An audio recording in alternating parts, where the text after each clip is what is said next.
snow fell thick over Seattle, turning the city into something out of a postcard. James Carter gripped the steering wheel of his Audi, jaw-tight, watching the wipers fight a losing battle against the flakes. Pike Place Market blazed with Christmas lights in his rearview mirror. Ahead, the Seattle Grand Hotel rose like a fortress of glass and steel. 3 years. 3 years since he'd felt anything but numb. His phone lit up on the passenger seat. Sarah's text from an hour ago still glowed on the screen. "You're going to thank me for this. Trust me." He shouldn't have trusted her. The ballroom entrance loomed before him. Through the glass doors, the Harbor Foundation gala sparkled with champagne and false promises. A string quartet played something classical. Women in evening gowns laughed too loud. Men in tuxedos talked business disguised as charity. James killed the engine, sat in silence. His phone buzzed again. This time a call. The Tom Ford suit, Sarah had said that morning, her voice bright with conspiracy. 7 o'clock, don't be late. I have quarterly reports. You have 2 kids who need to see their dad smile. Once. This year. The line had gone dead before he could argue. Now, standing in the hotel lobby, James heard them before he saw them. 2 staff members near the coat check, voices low but not low enough. Sarah Carter literally paid someone to go on a date with her brother. James stopped walking. I mean, I know he's loaded, but that's just sad. His hands curled into fists. The woman needed money, though. Something about a youth center closing down. The words hit like ice water. His own sister. A paid date. Like he was some charity case who couldn't manage his own life. Heat crawled up his neck. He should leave. Walk out. Get in his car and drive back to Laurelhurst, where Maya and Oliver were probably asking their grandmother why Daddy had to go to another boring party. But his feet carried him forward instead. Through the doors. Into the ballroom. The air smelled like pine and expensive perfume. A massive Christmas tree dominated one corner, dripping with gold ornaments. Waiters glided past with champagne flutes. And there, half hidden behind a chocolate fountain display, stood a woman in a red dress. She didn't belong here. That much was obvious. The dress was simple off the rack, nothing like the designer gowns swirling around her. She clutched her phone like a lifeline, shoulders tight with tension. That had to be her. James crossed the room before he could talk himself out of it. "Are you Natalie Brooks?" She jerked her head up. Brown eyes went wide. For a second, neither of them moved. "Yes." Her voice came out steady, despite the fear flickering across her face. "You must be James Carter." "I am." He crossed his arms, kept his tone flat. "Did my sister explain what this evening was supposed to be?" Color drained from her cheeks. "She said you wanted to discuss funding for nonprofits." The words tumbled out fast. "That you'd lost your wife and weren't comfortable at social events alone yet. She said you were making donations to organizations that help kids, and that anyone who came with you might be able to discuss their programs." Clever. Sarah had made it sound like a business opportunity, not a transaction. "I found out 30 minutes ago," James said. "Overheard the staff talking." Natalie's face went from pale to stricken. "Oh my God." She grabbed her small purse from the dessert table. "I'm so sorry. I should have known this was too good to be true. I'll just go." She moved to walk past him. James shifted his weight. Didn't touch her, but his presence blocked her path. "Wait." She stopped, looked up at him. Tears bright in her eyes, but not falling. "Mr. Carter, I'm not that kind of person. I don't do things like this." Her voice cracked. "But my center is about to close its doors, and 23 kids are going to lose the only safe space they have. Your sister said you wanted to help organizations like mine, and I thought maybe this was an answer to prayer." James studied her face. In boardrooms, he'd learned to read people, to spot the liars, the opportunists, the ones angling for advantage. He saw none of that in Natalie Brooks, just desperation and honesty. "Have you eaten dinner?" She blinked. "What dinner have you eaten?" He gestured toward the dining area where tables gleamed with white linens. "They're about to serve the meal. The food at these events is usually excellent, and it would be a shame to waste it. You don't have to do this. My sister manipulated both of us." James kept his voice level. "You need funding. I have resources. We're both already here dressed up, and the alternative is going home and admitting Sarah won." He paused. "So what do you say? Will you have dinner with me? No pretense, no fake date, just two people having a conversation." Natalie looked at him for a long moment, weighing, deciding whether to trust. Finally, slowly she nodded. "Okay, thank you, I'd like that." Something in James's chest loosened, just a fraction. "Good. Have you ever been in a situation where pride almost made you walk away from something that could change your life? Where fear kept you from accepting help? Drop a comment below and tell me what you think James should do next. And if you're enjoying this story, please hit that subscribe button so you don't miss what happens when these two sit down to dinner. They found their table near the front of the ballroom. Of course, Sarah had reserved prime seating. James pulled out a chair for Natalie, watching her hesitate before sitting. Her fingers smoothed the red dress over her knees. Nervous, out of place. He knew the feeling. A waiter appeared with menus and wine. James ordered water. Natalie did the same. "So," she said, looking at the elaborate place setting like it might bite her, "your sister seems very invested in your social life." "That's putting it mildly." James almost smiled. "Almost. Rachel has been on a mission to get me back into the world, as she calls it, ever since my wife died. She means well. Her execution could use work. You noticed." Silence settled between them. Not comfortable yet, but not hostile either. The string quartet shifted to something slower. Around them, other guests chattered and clinked glasses. "How long has it been?" Natalie asked quietly. "Since your wife passed, if you don't mind me asking." 3 years, car accident. Black ice on I-90. The words came out mechanical. He'd said them so many times they'd lost their weight. "She was driving home from our daughter's school play, texted me about stopping for Thai food. 5 minutes later, a state trooper was at my door." Natalie's hand moved across the table, stopped just short of touching his. The gesture said more than words could. "I'm sorry, that's unbearable." It was. James picked up his water glass, put it down without drinking.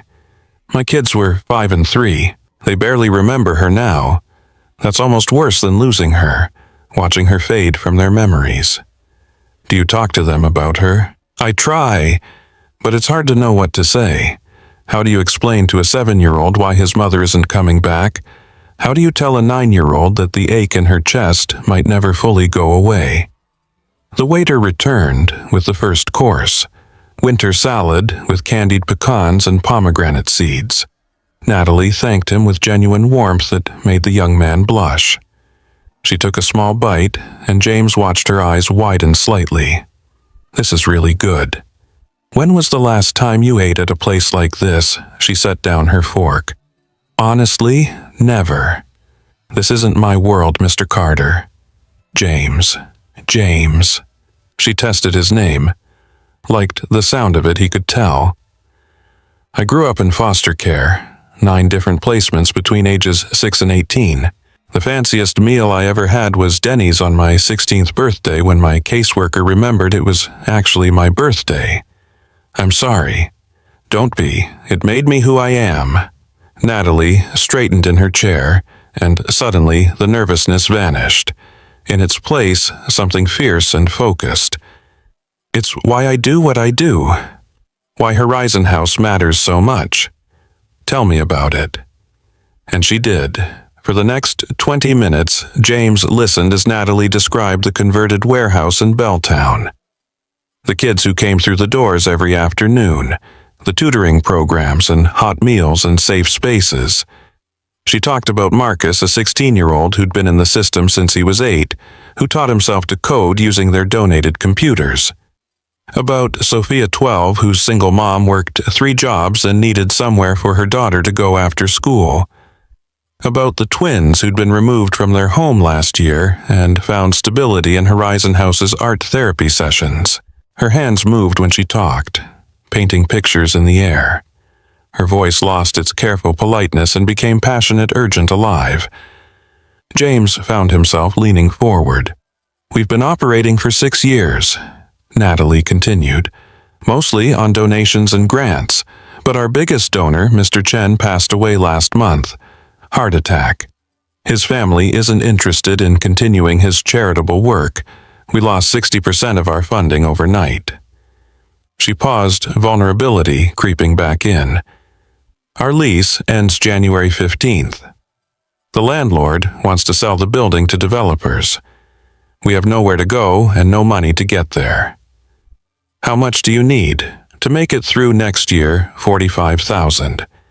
That covers rent, utilities, insurance, supplies, and minimal salaries for our 4 staff members." James did the math automatically, $45,000. He'd spent more than that on a painting last month. But to Natalie, to those kids, it was everything. "What about long-term sustainability?" he asked. "You can't operate year to year wondering if the money will come through." "I know." Natalie's shoulders slumped slightly. "But right now, I'm just trying to survive to next year. Long-term planning feels like a luxury I can't afford." The main course arrived. Herb-crusted salmon with roasted vegetables. They ate in silence for a moment, but it was different now. The ice had cracked. "I have a daughter and a son," James said. "Maya and Oliver. They're the reason I get up in the morning. The reason I haven't just disappeared into work and forgotten how to be human." "How are they doing with everything?" "Better than me, probably. Kids are resilient, but Maya tries to take care of everyone. She's 9, going on 40. I worry she's growing up too fast, trying to fill a role that shouldn't be hers. And Oliver is all energy and chaos.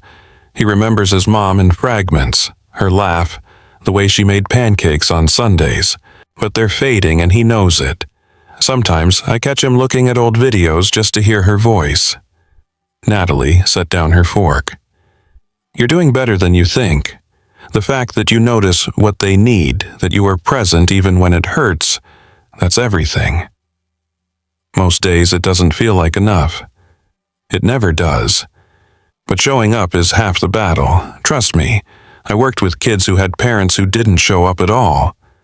You're there, that matters." Something in the way she said it made James believe her. Dessert came. Chocolate torte with raspberry coulis. They'd been talking for over an hour and James couldn't remember the last time a conversation had felt this natural, this real. Then Sarah appeared. She materialized at their table in a green cocktail dress, champagne in hand, smile bright enough to power the chandeliers. "James, Natalie, are you two having a wonderful time?" James set down his fork with deliberate care. "Sarah, we need to talk, privately." "Oh, don't be like that." His sister waved a dismissive hand. "I did you both a favor.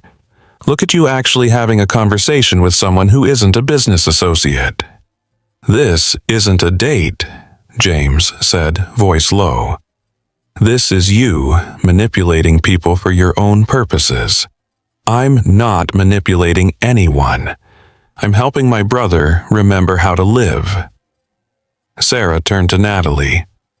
"Don't you think he's been hiding away long enough?" Natalie looked extremely uncomfortable. "I think that's between you and your brother." "See, she has sense. What you did was wrong, Sarah." James stood chair scraping against the floor. "You made promises about my money without asking me. You took advantage of someone who needed help." His sister's confident expression finally cracked. "I'm sorry. I just wanted to help." "Then next time ask me first." James pulled his wallet from his jacket pocket, extracted a business card, handed it to Natalie, who was staring between the siblings with wide eyes. "This has my direct line. Call me Monday morning. We'll discuss funding for your center, a real discussion. No games." Natalie took the card with trembling fingers. "James, you don't have to do that just because your sister created this situation. I know I don't have to. I want to." He meant it. Even without the disastrous circumstances, he would want to help the kind of program Natalie was running. "Those kids need what you're providing. Let me help make sure they get it." "I don't know what to say." "Say you'll call." She looked at the card, then back at him. "Okay, I'll call." "Good." James glanced at Sarah. "You and I will be having a much longer conversation about boundaries." His sister had the grace to look ashamed. Natalie gathered her small purse. "I should go. Thank you for dinner, James. It was lovely, even if the circumstances were strange." "Wait." The word came out before James could stop it. Natalie paused, one hand on her purse strap. Outside the ballroom windows, snow fell heavier now. The streets would be icy. Dangerous. "Let me drive you home. It's not safe out there." "I can get an Uber." "In this weather, they'll cancel, please. I'd feel better knowing you got home safely." Natalie hesitated, then nodded. "Okay, thank you." They walked through the lobby together. James helped her into her coat, a thin thing that wouldn't do much against the cold. He made a mental note and immediately dismissed it. Not his business. Not yet. His Audi was warm, at least. Natalie gave him an address in Belltown, and they drove in silence, broken only by the windshield wipers fighting the snow. Seattle looked beautiful under the white blanket, deceptively peaceful. "Why did you stay?" Natalie asked suddenly. "At the gala, you could have left the moment you found out." James kept his eyes on the road. "Curiosity, maybe. Or I've spent 3 years being afraid of feeling anything. Maybe I'm tired of it." He felt her looking at him. When he glanced over, her expression was soft. Understanding. "I know something about being afraid," she said quietly. "About building walls so high nobody can get in. It's safer that way. But lonely, she agreed. They pulled up to her apartment building. Old brick iron fire escapes, lights in half the windows. Working class. Honest. "Thank you for the ride," Natalie said. "And for listening about Horizon House. I know you didn't sign up for any of this tonight. Neither did you." She smiled, a real smile this time, not the nervous one from earlier. "No, I didn't. But I'm glad it happened anyway." She reached for the door handle. Her phone slipped from her lap and hit the floor. The screen spiderwebbed instantly. "Oh no." Natalie picked it up, dismay written across her face. "Of course. I can replace that. No." The word came out sharp. She softened it immediately. "Thank you, but no. I've got it. I'm used to fixing broken things." She was out of the car before James could argue. He watched until she disappeared through the lobby door, then sat in the idling car for a long moment. His phone buzzed. "Sarah. I really am sorry, but admit it, you like her." James put the car in drive and headed home. The house in Laurelhurst was dark except for the living room lights. James found his mother on the couch, book in her lap, reading glasses perched on her nose. "How was the gala?" Diane Carter asked, without looking up. "Interesting. That's all I get." James sank into the armchair across from her. "Sarah set me up on a blind date." Now his mother looked up. "Did she really?" paid someone to go, or at least implied she would. The woman runs a youth center that's about to close. And what? Did you talk to her? This woman, we had dinner. Diane closed her book, set it aside with the careful attention that meant she was really listening. What was she like? Honest, passionate about her work, uncomfortable in that ballroom but trying not to show it. James ran a hand through his hair. She grew up in foster care, 9 different homes. That's heartbreaking. She turned it into purpose, dedicated her life to helping kids who went through what she did. His mother watched him carefully. You like her? I don't know her, but you want to.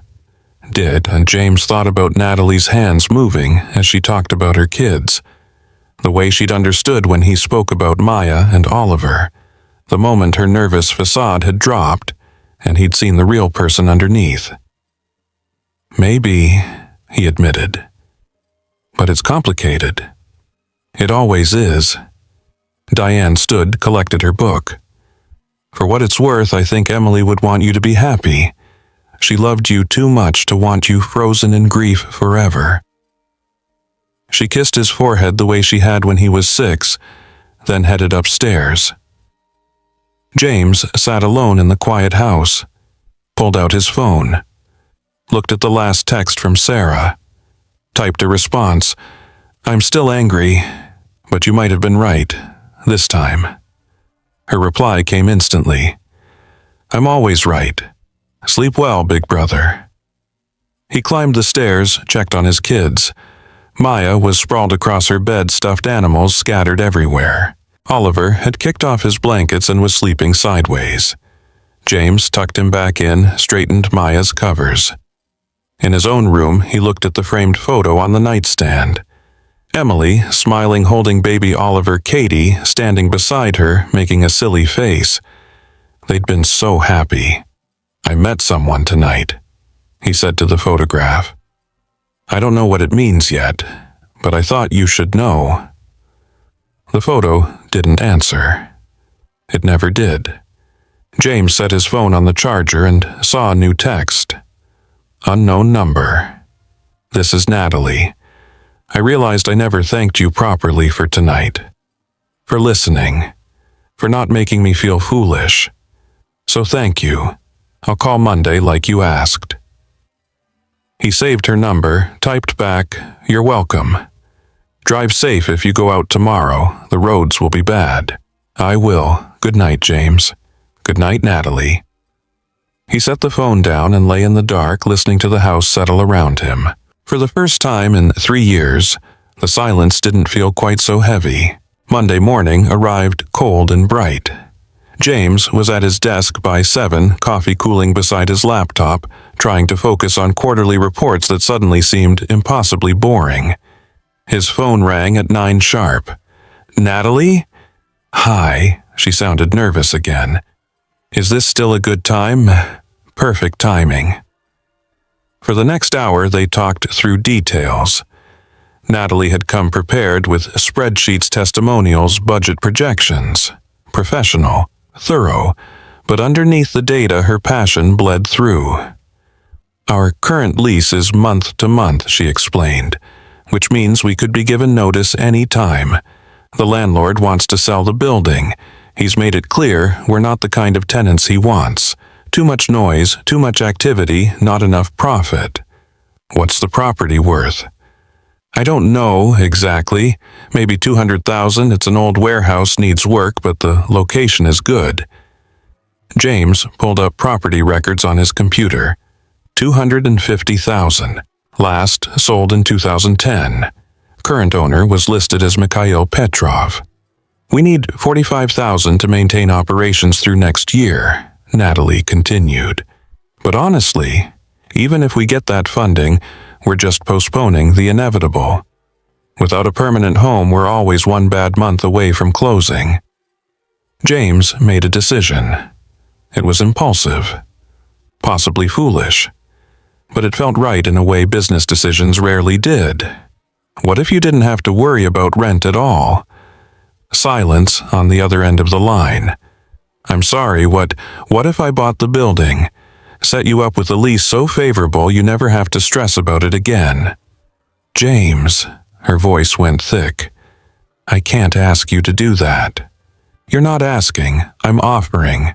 He pulled up his contact list, found his lawyer's number. I have the resources. You have the need. Those kids deserve better than losing their safe space because a landlord wants to flip a property. That's too much. That's way too much. It's a good investment.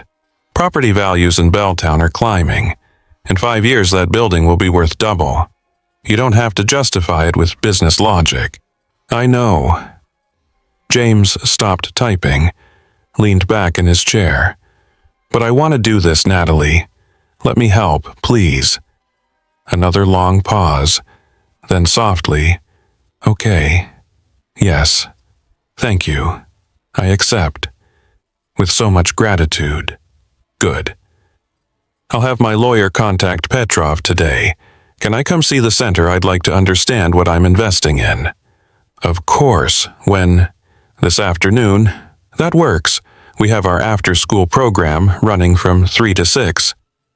James checked his calendar, cleared it without hesitation. I'll be there at 3:30. After they hung up, he sat for a moment in the quiet office.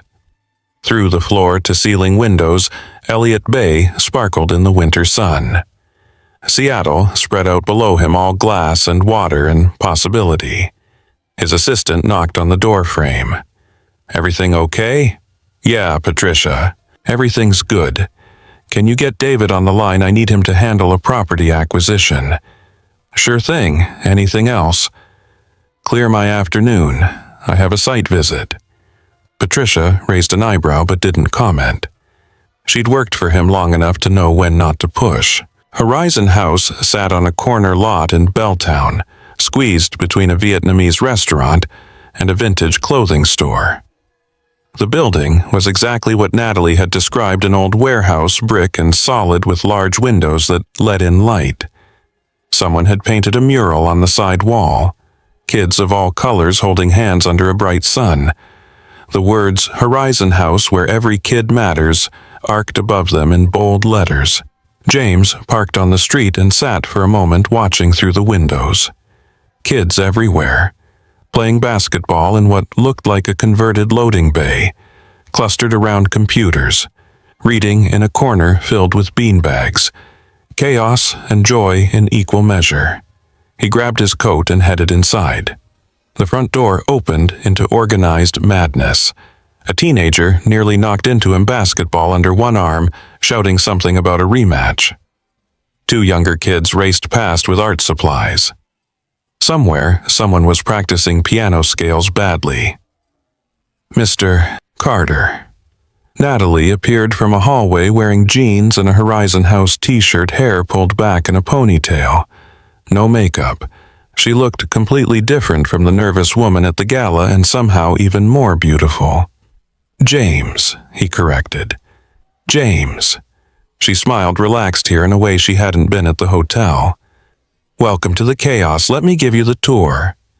She walked him through the space, pointing out the different areas. The computer lab with its mismatched monitors and worn keyboards.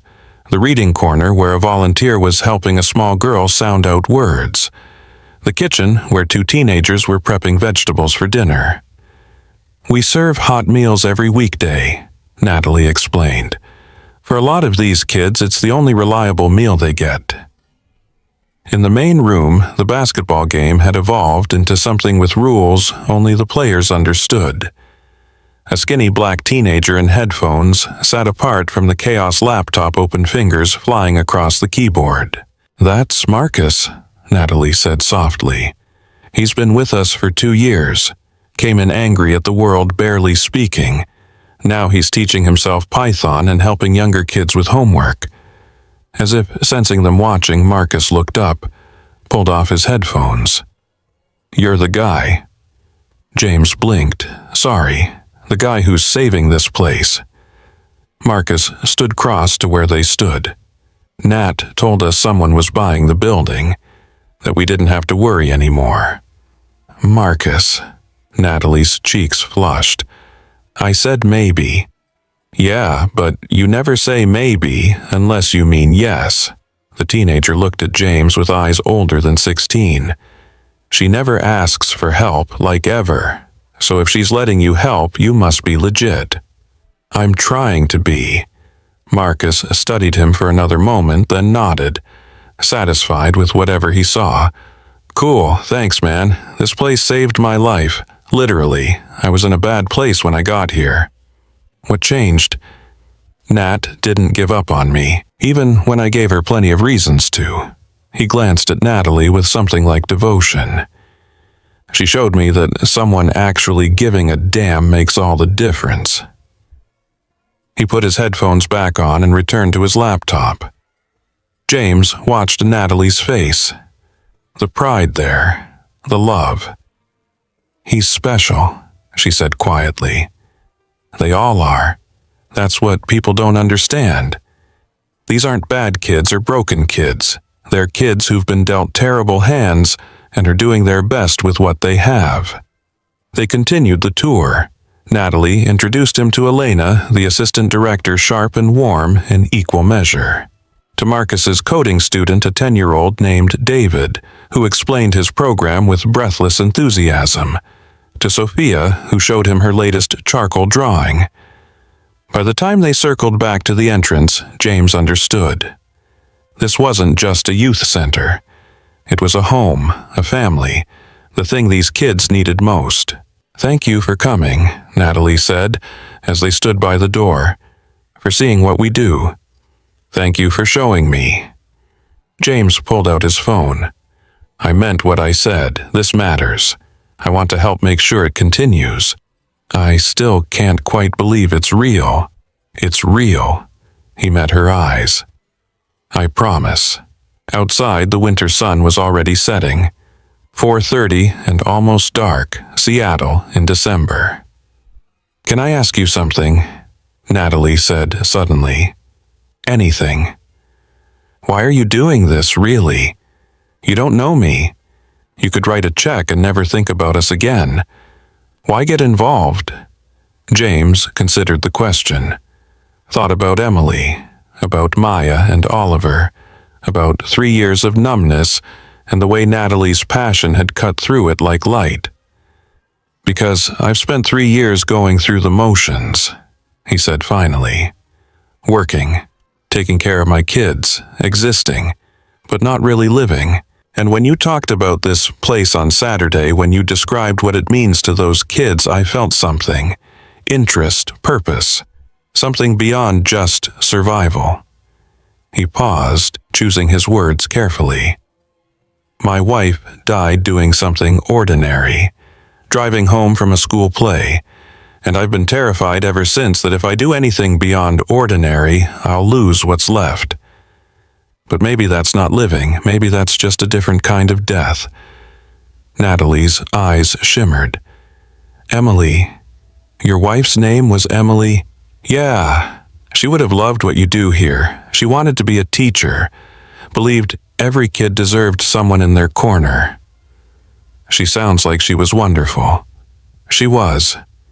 They stood in the cold breath, visible, not quite ready to say goodbye. I should let you get back to work, James said, and I should get back inside before Marcus burns dinner.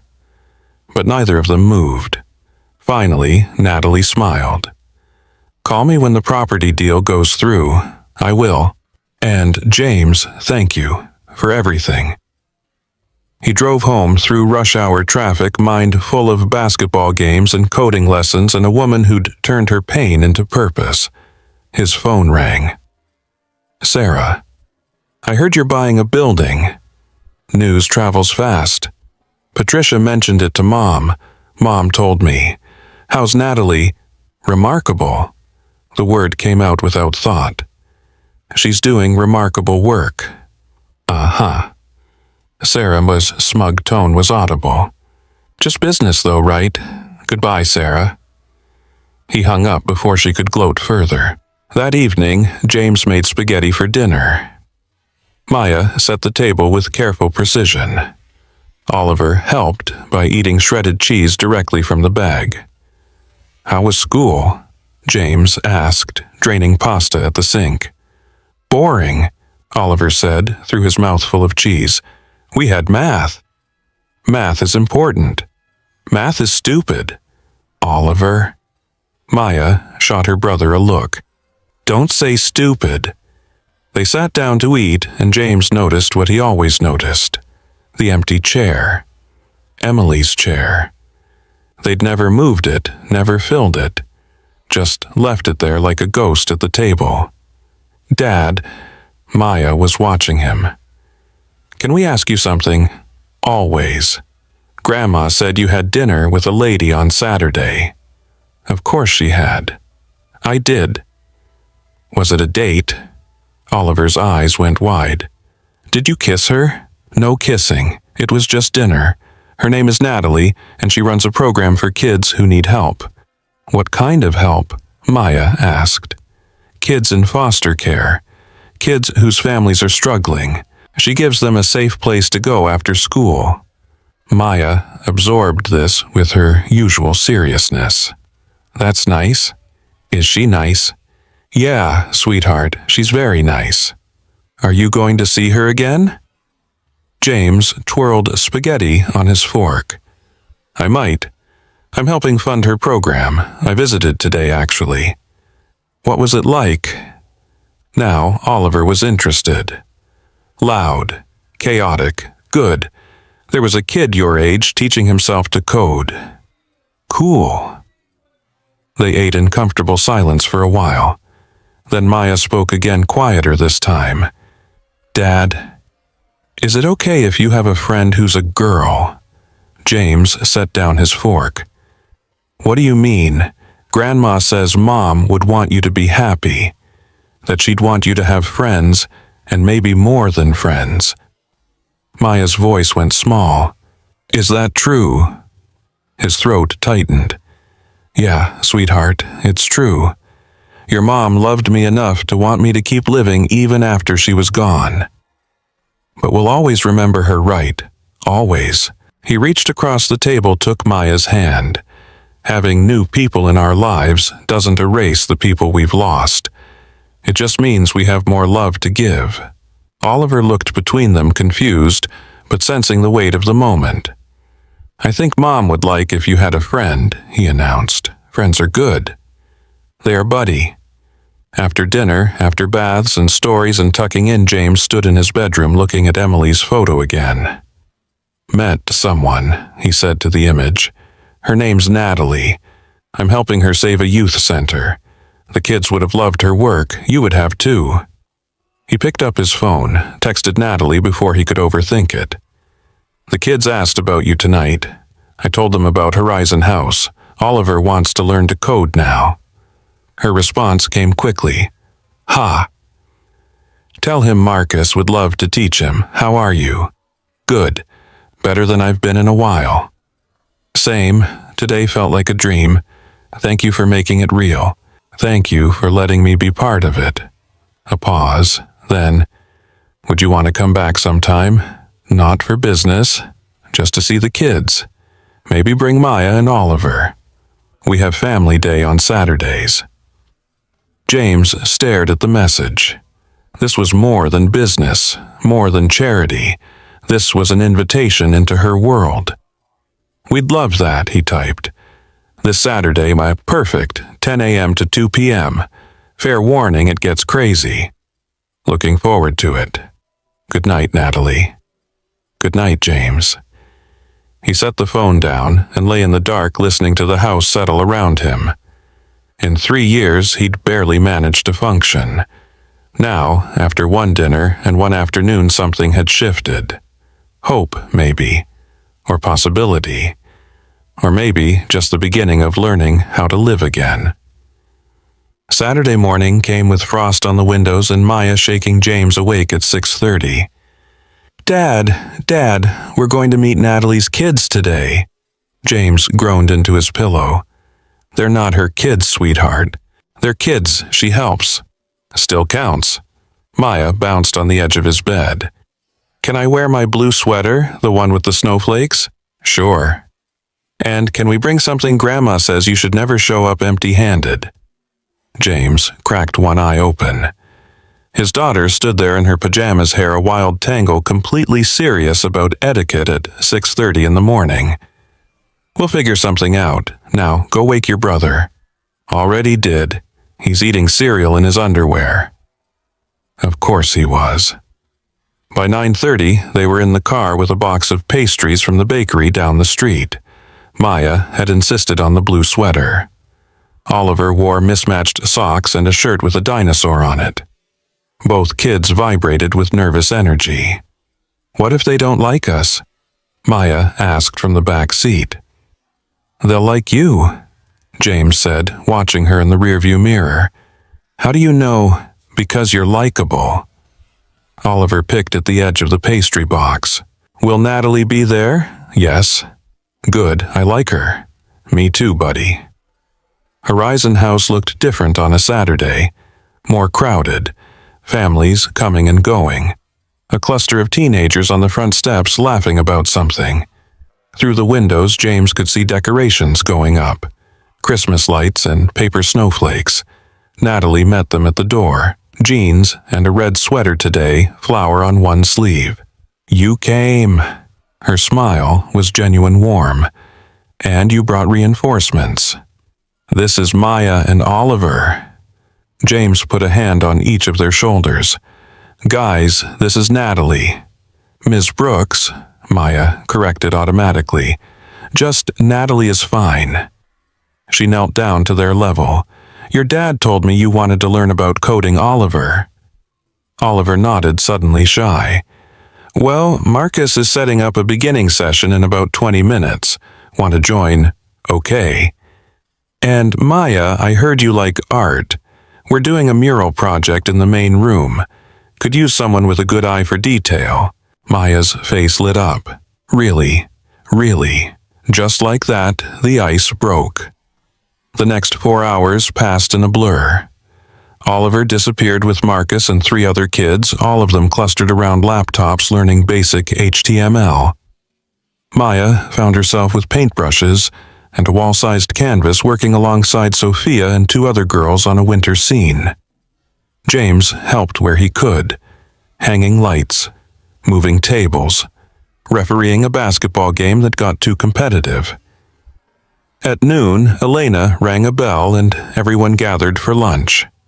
Sandwiches and fruit and cookies that Natalie had made that morning. Kids sat wherever they wanted, mixing ages naturally.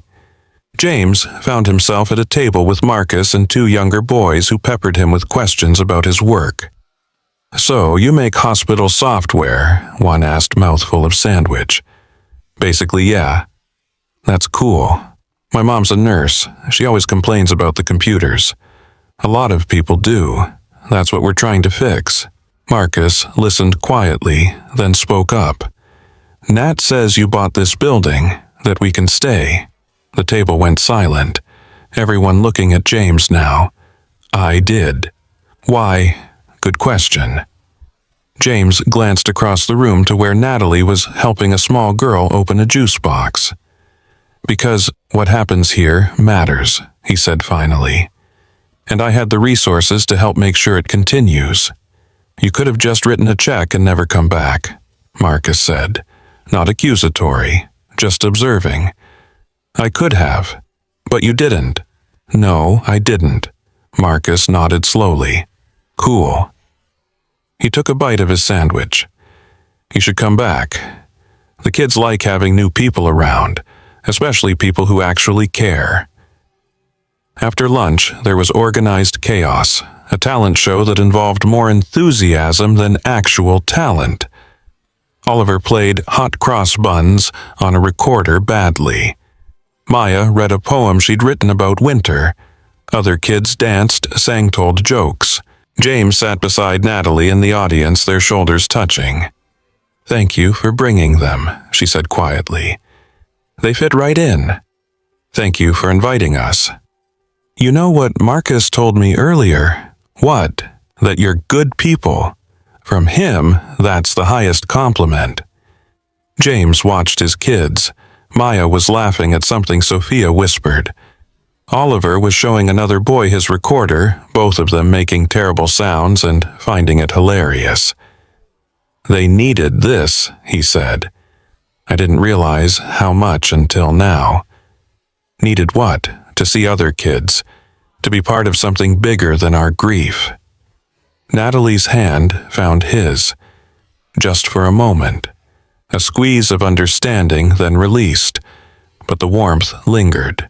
The next week, Natalie came to dinner. Tuesday night, James made lasagna.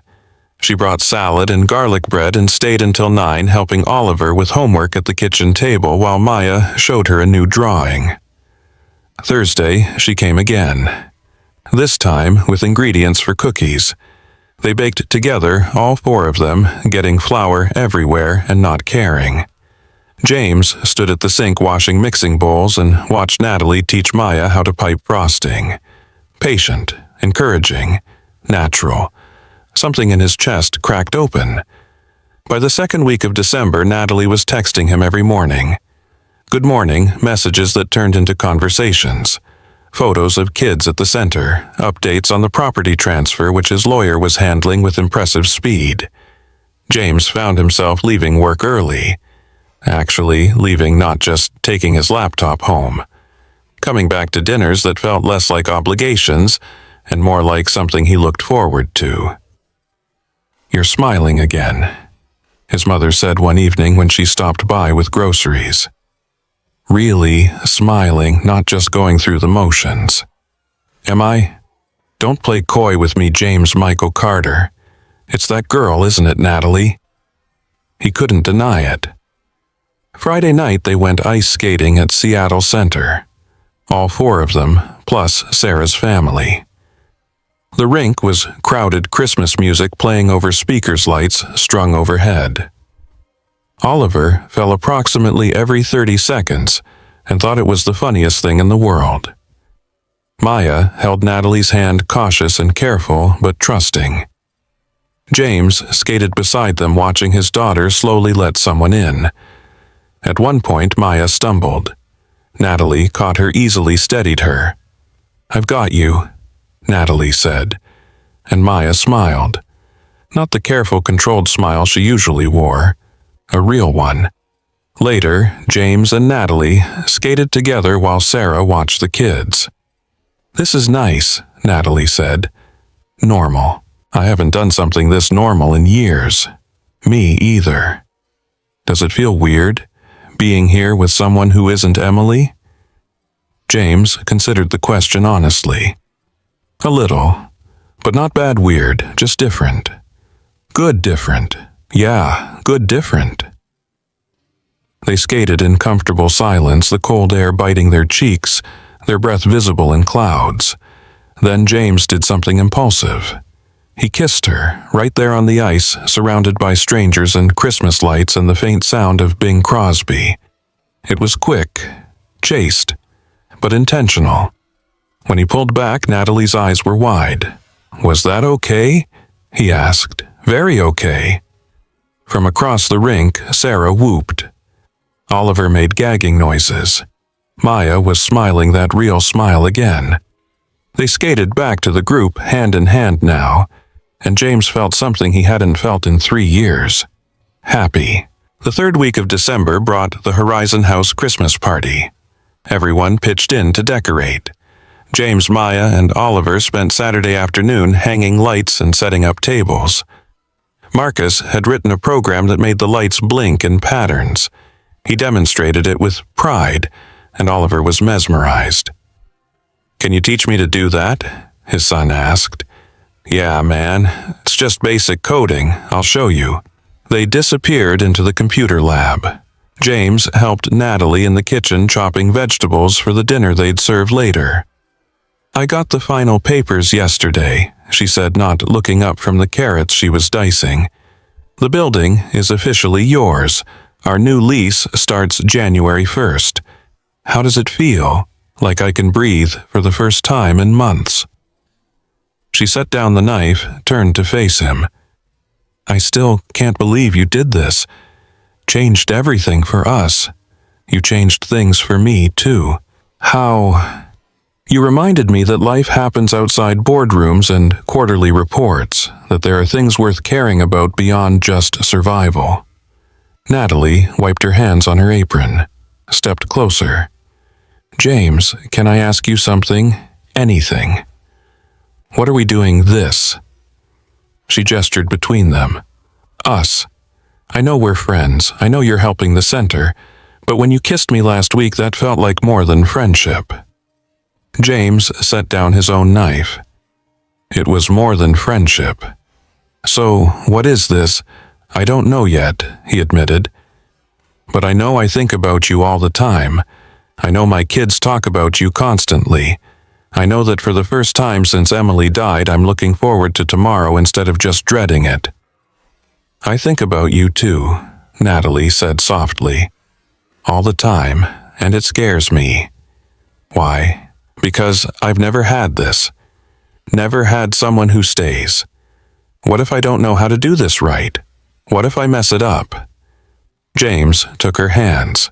What if you stop being afraid and just try? She looked up at him. Vulnerability written across her face. Okay, she whispered. I'll try. He kissed her again, slower this time, deeper. Her hands came up to his chest, fisted in his shirt. When they broke apart, they were both breathing hard. We should probably get back to the vegetables, Natalie said. Probably. Neither of them moved.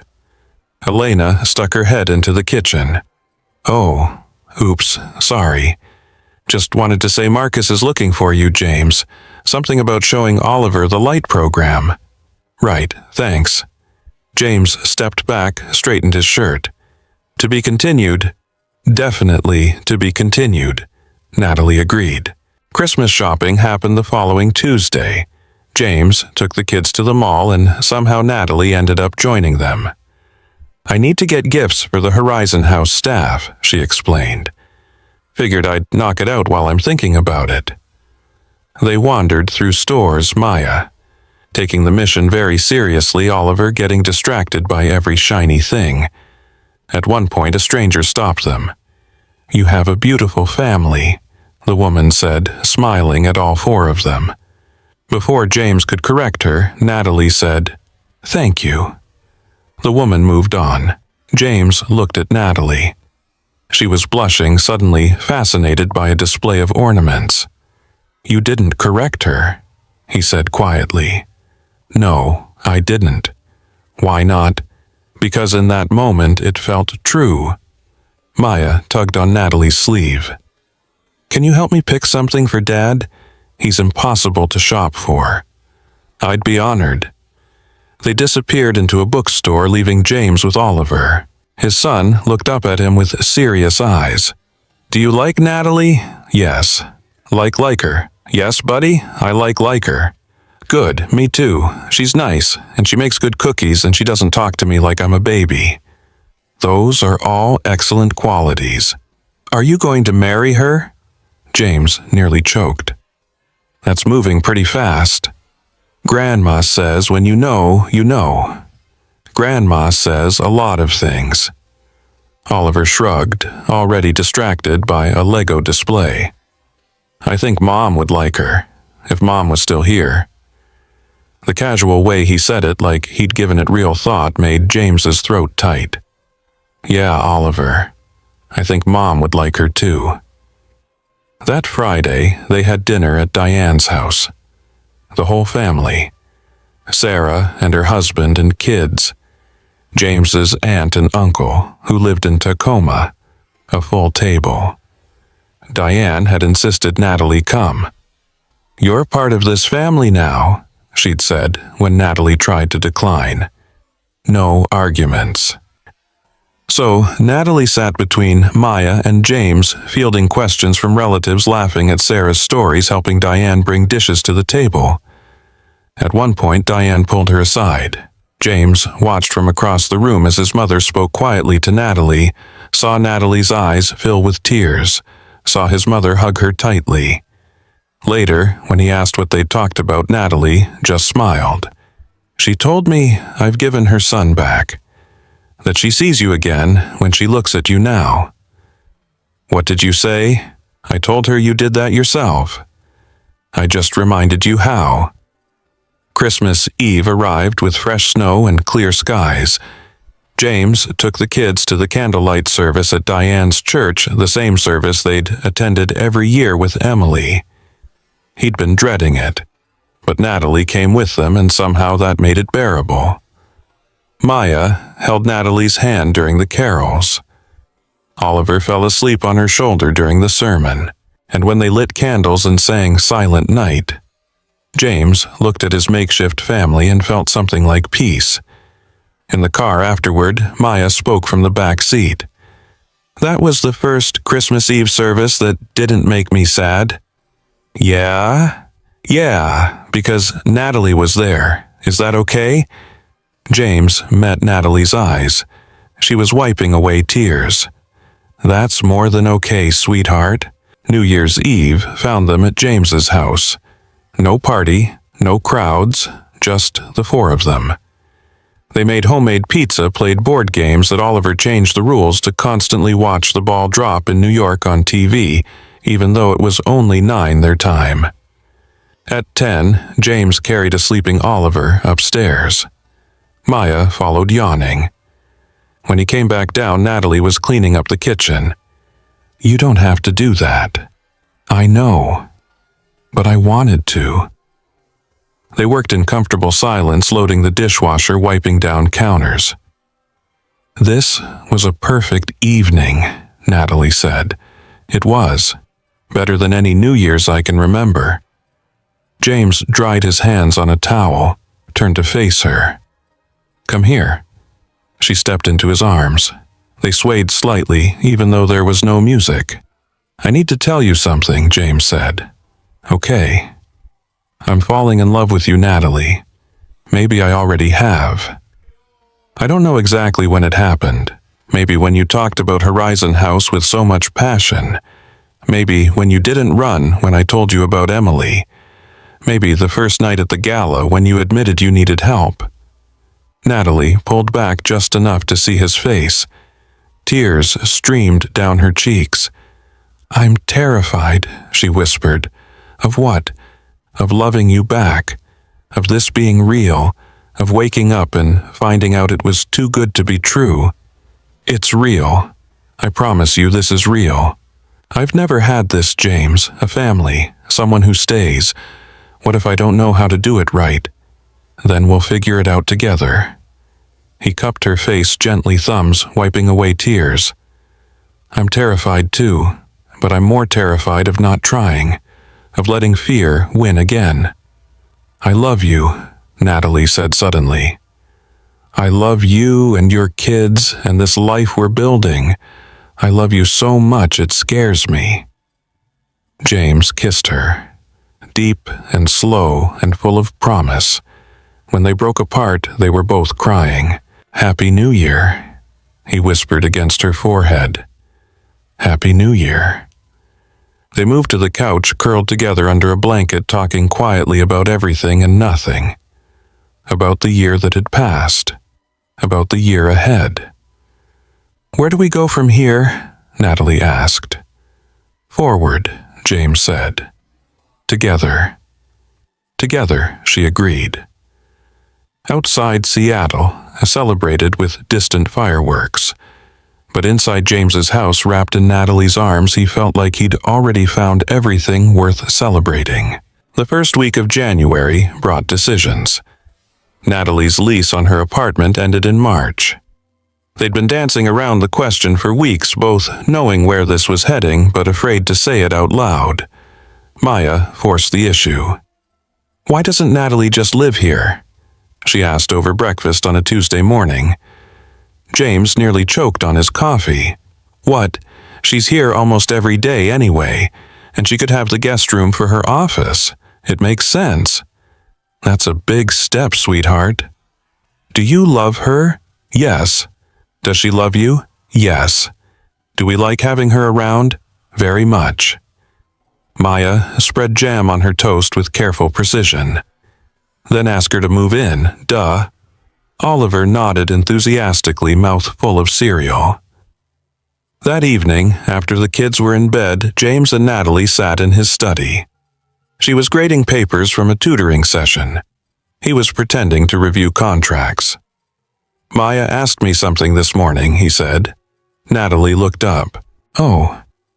"She wanted to know why you don't just live here." Natalie set down her pen very carefully. "What did you say?" "I told her it was a big step." "It is, but not an impossible one." Silence. Natalie stared at her hands. "My lease ends in March," she said finally. "I know. I've been thinking about it, about what comes next. And I'm scared, James. Moving in together, being part of your family officially, that's huge. What if I'm not ready? What if the kids realize they don't want me around all the time? The kids already want you around all the time. Oliver asked me yesterday if you were going to be his new mom." Natalie's breath caught. "What did you tell him?" "I told him that was up to you, that if you wanted to be part of our family in that way, we'd all be lucky to have you." "I want that," Natalie whispered. "God, I want that so much.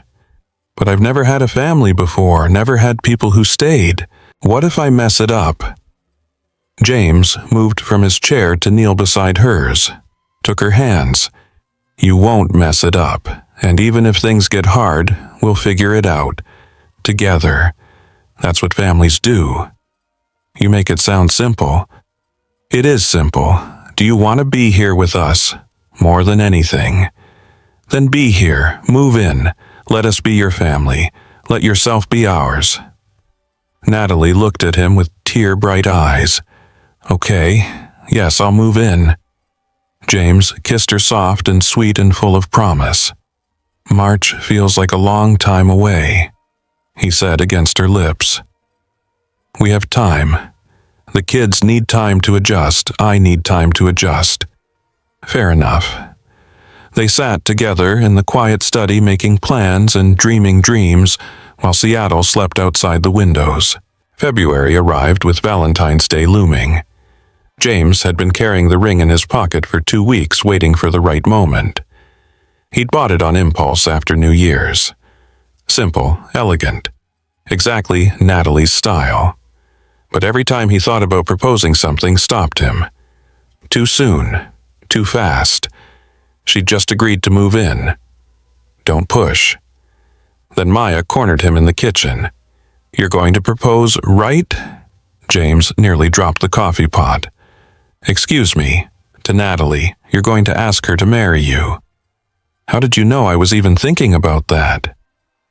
Maya gave him a look that was pure Emily, all-knowing and slightly impatient.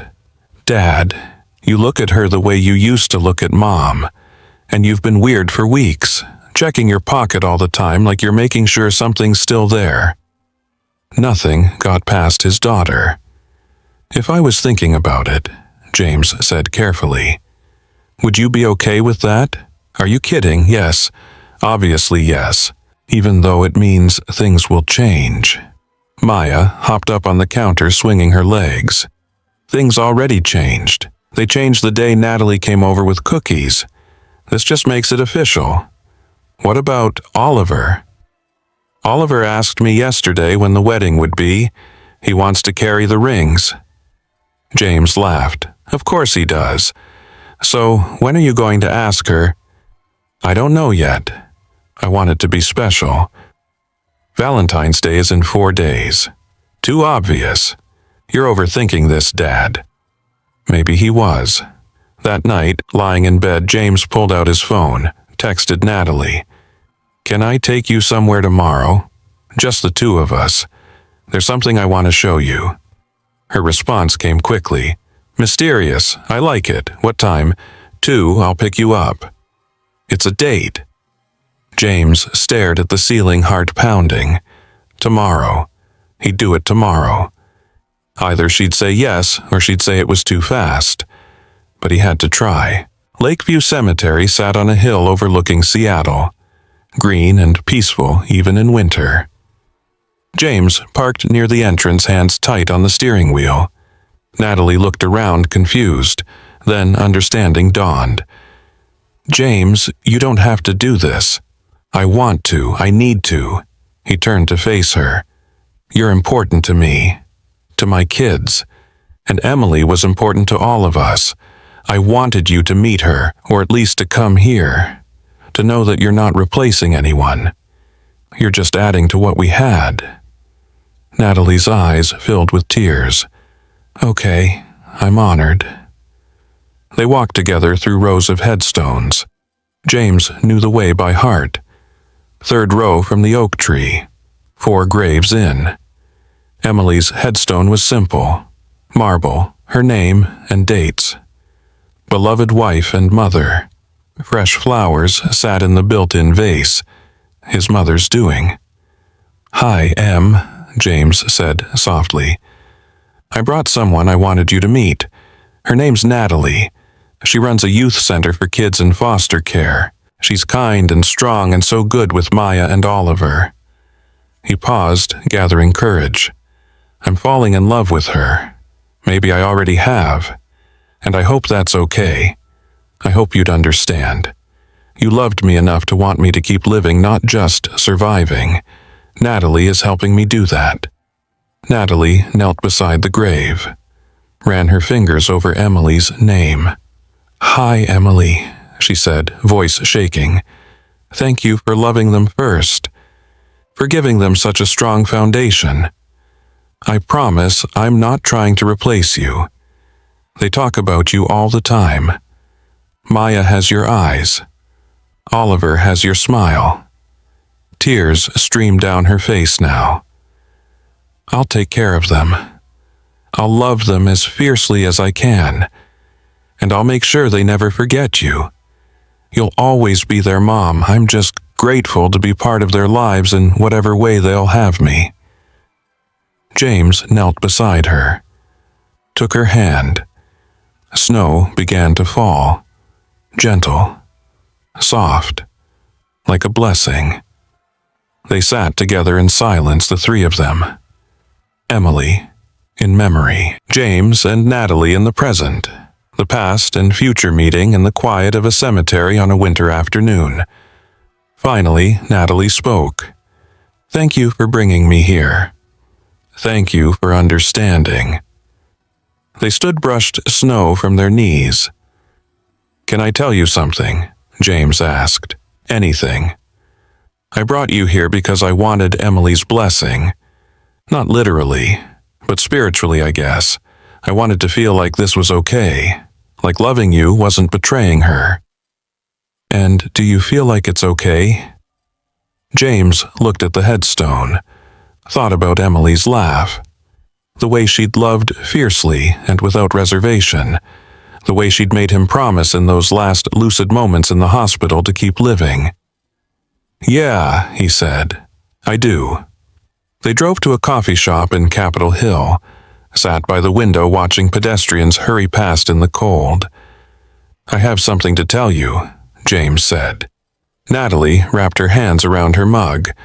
"Okay. I'm in love with you, completely, irrevocably, the kind of love that changes everything."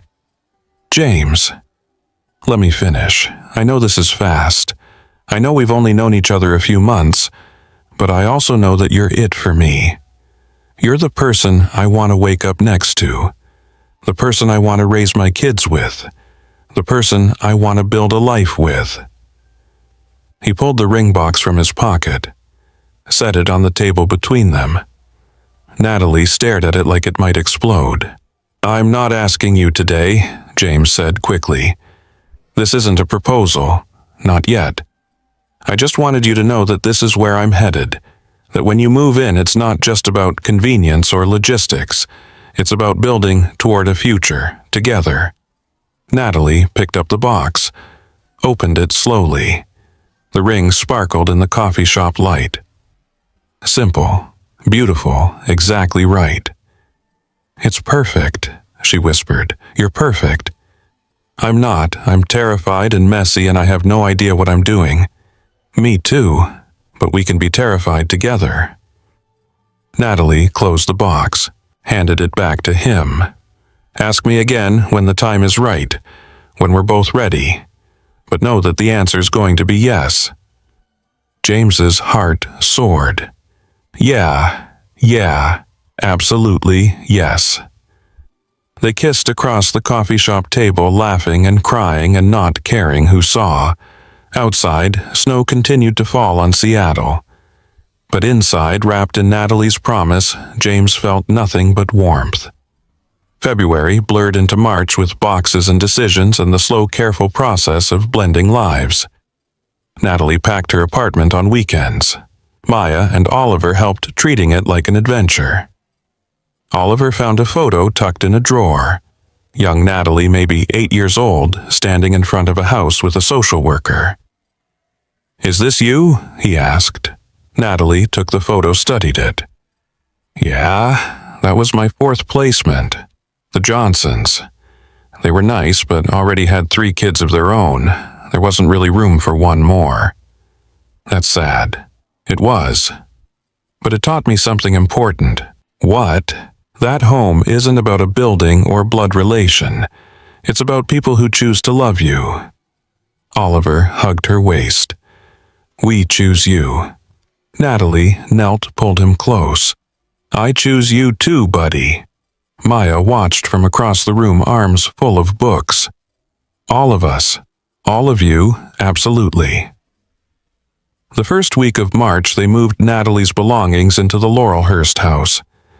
Not much, really. Her apartment had been small. Second-hand furniture they donated, clothes and books, and the wall of photos from Horizon House kids. James gave her the guest room for an office. Maya helped arrange the bookshelves by color. Oliver contributed his expertise by testing the reading chair's comfort level, falling asleep in it within minutes. "I think he approves," Natalie said, looking at the sleeping 7-year-old. "He definitely approves." That first night after the kids were in bed, Natalie stood in the hallway looking lost. "What's wrong?" James asked. "I don't know where to go. My room or yours or the living room or, hey." He took her hands. "This is your home now. Go wherever feels right." She chose his room, their room now. They lay in the dark, not touching, both acutely aware this was new territory. "I've never lived with someone before," Natalie said. "Not as an adult, not like this. We'll figure it out. What if I have annoying habits? What if I snore? Then I'll buy earplugs." She laughed, some of the tension easing. "Thank you," she said softly, "for making space for me, literally and figuratively. Thank you for filling it." They fell asleep holding hands, baby steps. The first week was strange. Wonderful, but strange. Natalie made coffee too strong. James left cabinet doors open. Oliver ran into their room at 6 a.m. asking about breakfast, then froze realizing Natalie was there. "Oh, sorry, I forgot." "It's okay, buddy." Natalie sat up, hair a mess. "Pancakes, really." They established routines. Natalie took the kids to school Tuesdays and Thursdays. James did Mondays, Wednesdays, Fridays. Dinner was a team effort. Bedtime, too. Maya watched it all with careful attention and one night asked the question James had been waiting for. "Is Natalie going to be our stepmom?" They were washing dishes. Natalie at the sink, James drying. "Would you want that?" Natalie asked carefully. "I think so, but I'm not sure what it means. Like, do I call you Mom or Natalie or something else?" Natalie dried her hands, turned to face the 9-year-old. "You call me whatever feels right. There's no rule. Your mom will always be your mom. I'm not trying to replace her. But you love Dad, and you love us." "I do, very much." Maya chewed her lip, thinking. "Can I have 2 moms? One who's gone and one who's here?" "Absolutely. Love doesn't run out. You can love as many people as your heart can hold." "Okay. Good." Maya paused. I think I'll call you Nat. Is that okay? It's perfect." 2 weeks into March, James came home to find Natalie teaching the kids kintsugi, the ancient Japanese art of repairing broken pottery with gold. "Where did you learn this?" he asked, watching her guide Maya's hands. "Online tutorial. I thought it would be good for them, understanding that broken things can be beautiful." On the table sat Emily's favorite mug, the one Oliver had accidentally knocked off the counter months ago. James had kept the pieces, unable to throw them away, but unsure what to do with them. Now Natalie and the kids were carefully fitting the shards together, sealing them with gold-flecked resin. "It's even prettier now," Maya said, holding up a section. "The cracks make it special." "That's the idea," Natalie agreed. "In Japan, they believe breaking and repairing makes something more valuable. The damage is part of the story, not something to hide." Oliver traced a gold vein with one finger. "Like our family. We were broken when Mom died, but now we have Nat, and we're like gold fixed." James had to leave the room, stood in the hallway back against the wall trying to breathe through the emotion. Natalie found him there 5 minutes later. "You okay?" "Yeah, just processing." "Oliver's metaphor hit hard, huh? He's 7. How is he that wise? Kids see things clearly. They don't complicate it with adult fear." James pulled her close. "I love you. I love you too. I'm going to ask you soon. Properly. Will you be ready?" "I'll be ready." The proposal came on a Tuesday in mid-March. James had been planning it for weeks. Not Valentine's Day too obvious. Not a restaurant too public. Something meaningful, something that honored what they were building. He chose Horizon House, the rooftop garden Natalie had created last summer. Small but flourishing, raised beds with winter vegetables, a bench overlooking the city, string lights she'd hung herself. He told her to meet him there at 7. Work emergency, he lied. When she climbed the fire escape to the roof, she found it transformed. More string lights, candles in glass jars, a portable heater fighting the March chill, and James standing in the middle of it all looking terrified and certain in equal measure. "What is all this?" "I had a speech planned," he said, "about broken things and gold seams and how you taught my family to be whole again, about how you walked into my life by accident and changed everything." He pulled the ring box from his pocket. Natalie's hands flew to her mouth. "But speeches feel inadequate," James continued. "So, I'll just ask. Natalie Brooks, will you marry me? Will you be my wife, my partner? And if you're willing, a mother to Maya and Oliver, will you choose this messy, beautiful, complicated life with us?" Natalie was already crying. "Yes. God, yes. 1,000 times, yes." He slid the ring on her finger. Perfect fit. They kissed on the rooftop while Seattle spread out below them, the city lights competing with the stars. From the fire escape below, 2 small heads popped up. "She said yes," Oliver shouted. Maya was right behind him, grinning. "We knew she would. You two were hiding." Natalie laughed through tears. "Dad said we could watch from the stairs," Maya explained. "We wanted to see." They climbed onto the roof, all 4 of them in a tangle of hugs and laughter. "Does this mean you're our mom now?" Oliver asked. "If you want me to be." We definitely want." Later, after they'd celebrated with ice cream and called Diane and Sarah and Elena, after the kids were finally in bed, James and Natalie sat on the couch in the quiet house. "We're getting married," she said, looking at the ring on her finger. "We are. Whenever you want, tomorrow, next year, I'm flexible." Natalie laughed. "Your mother will want to plan. We should give her at least a few months. June is perfect. 3 months. 12 weeks. Enough time to plan, but not so long that the waiting became unbearable." "Small wedding," Natalie said. Just family and close friends. Your mom's backyard, if she'll have us. She's probably already calling vendors. They sat in comfortable silence, fingers intertwined, imagining their future. I never thought I'd have this, Natalie said softly. A family, someone who stays. A home. You have it now, for keeps. Promise, promise. The next 12 weeks were controlled chaos. Diane took charge of planning as predicted. She was loving, but relentless. Flowers and catering and seating charts consumed her dining room table. It's just 40 people, Mom, James said during one particularly intense planning session. 40 people is not just. 40 people requires coordination. Sarah helped with decorations. Elena handled Natalie's side of the guest list. The kids appointed themselves official helpers, which mostly meant getting in the way while being adorable. Oliver lobbied hard for a bouncy castle. It's not that kind of wedding, buddy, James explained. All weddings should have bouncy castles. Noted, but no. Maya took her role as junior bridesmaid very seriously. She helped Natalie pick flowers, choose music, decide between chicken and fish for the main course. Chicken is safer, Maya advised. Some people don't like fish. Wise counsel.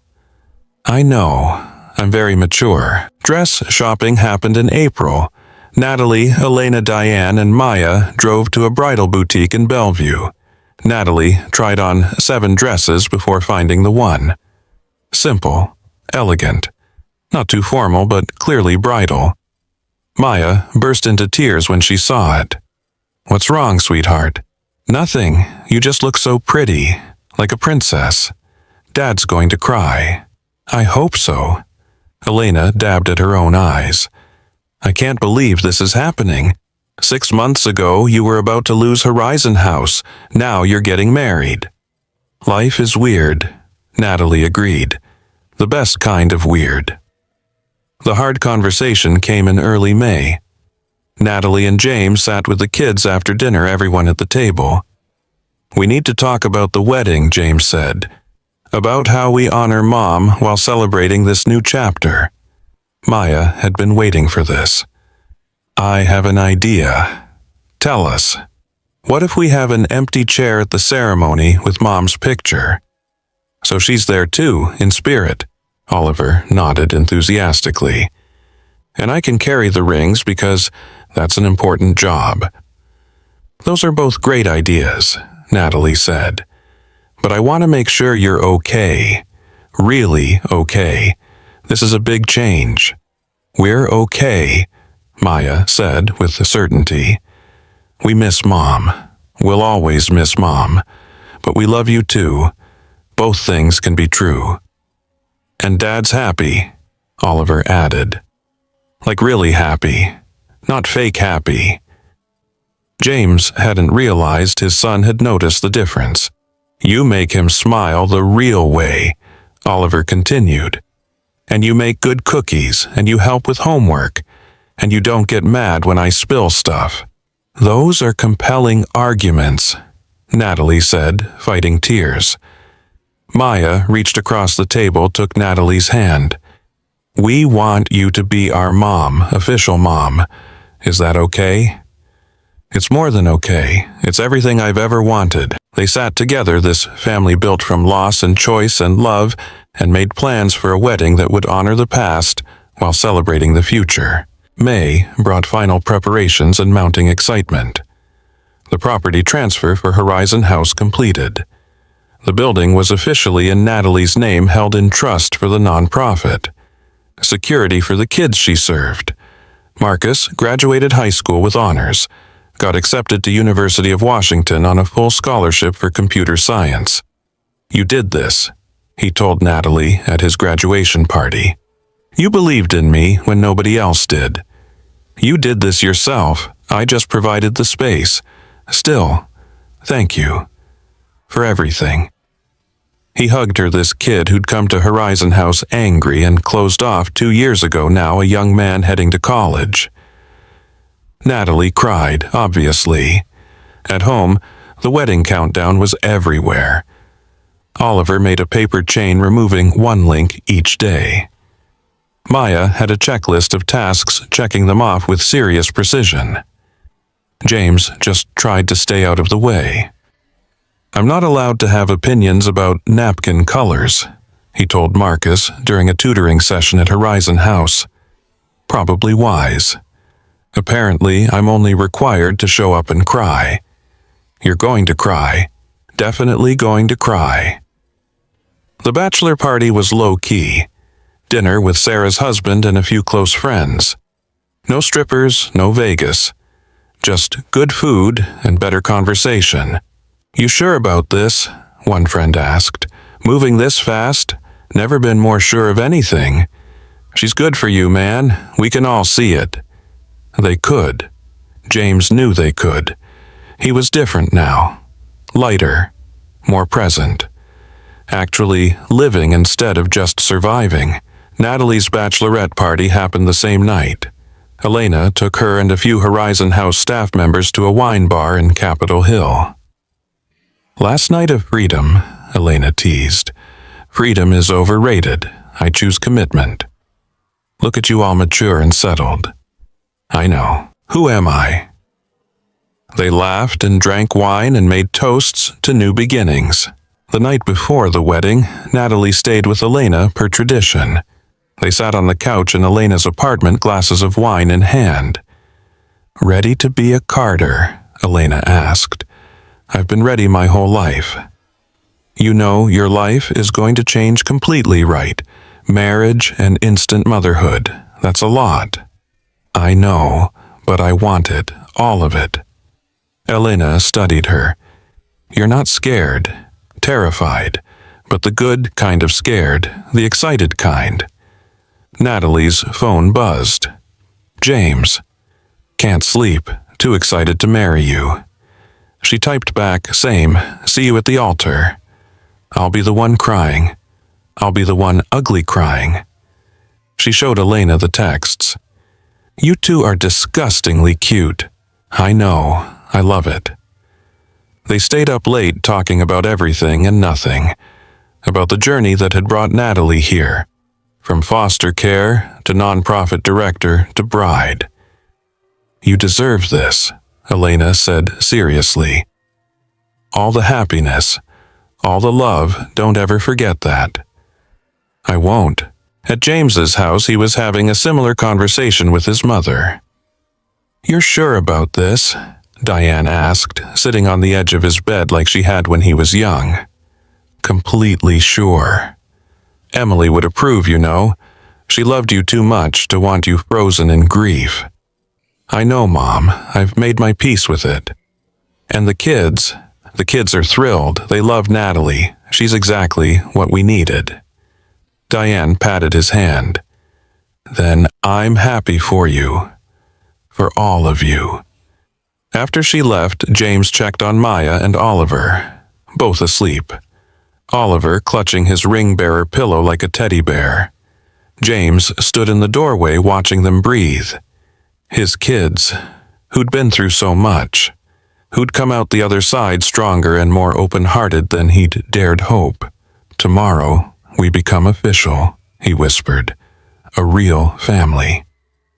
He went back to his room, looked at Emily's photo one last time. "Thank you," he said to her image, "for our time together, for our children, for loving me enough to want me to keep living. I think you'd like Natalie. I think you'd be glad." The photo didn't answer. But in the silence, James felt something like permission, like blessing. He set the picture down and lay in the empty bed thinking about tomorrow. About Natalie in a white dress. About vows and promises and the rest of their lives. Sleep came eventually, full of dreams about gold-veined pottery and string lights and a woman who'd taught him that broken things could be beautiful. Morning arrived with sunshine and clear skies. James woke to Oliver jumping on his bed. "It's wedding day. I'm aware, buddy. Can we make pancakes, special wedding pancakes?" "Sure. Let's make special wedding pancakes." They trooped downstairs, found Maya already awake, setting the table with unusual care. "Did you sleep?" James asked her. "A little. I'm too excited." They made pancakes together, the three of them. Chocolate chips for Oliver. Blueberries for Maya. Plain for James because his stomach was too nervous for anything fancy. "You look scared," Maya observed. "Little bit." "Don't be. Nat loves you. This is the easy part."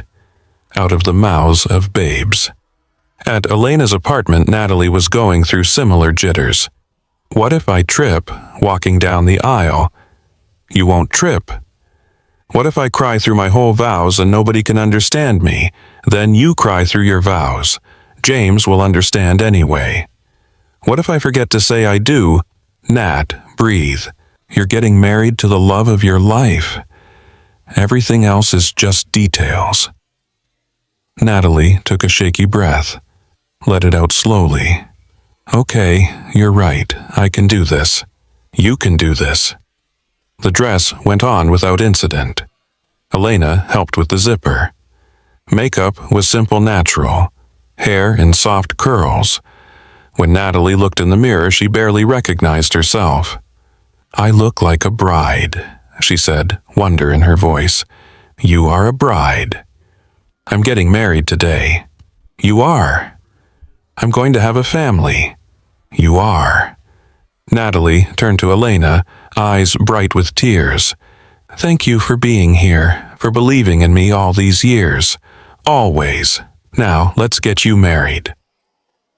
At the Carter house, James was struggling with his tie. "Here."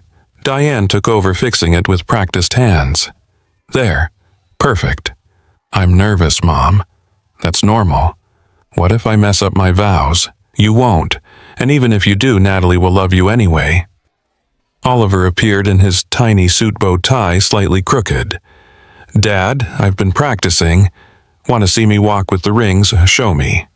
Oliver processed across the bedroom with exaggerated care, pillow held high. "Perfect, buddy. Exactly like that." Maya knocked on the doorframe. Green dress hair in careful braids, looking so grown up, James's throat tightened. "You look beautiful, sweetheart." "Thanks. You look good too. For an old person." "I'm 38. "Like I said, old." They all laughed, nerves breaking a little. Outside, cars started arriving. Guests filing into Diane's backyard where chairs sat in neat rows, flowers blooming everywhere, string lights waiting for evening, even though it was only 2 in the afternoon. At the altar, James took his position. Oliver beside him, pillow clutched tight. Marcus stood as best man, looking uncomfortable in a suit but happy to be there. The string quartet started playing. Maya walked down the aisle first, carrying a single white candle. She placed it carefully on a small table beside an empty chair. Emily's chair. Her photo in a silver frame, smiling out at everyone. She'd wanted to be here for this.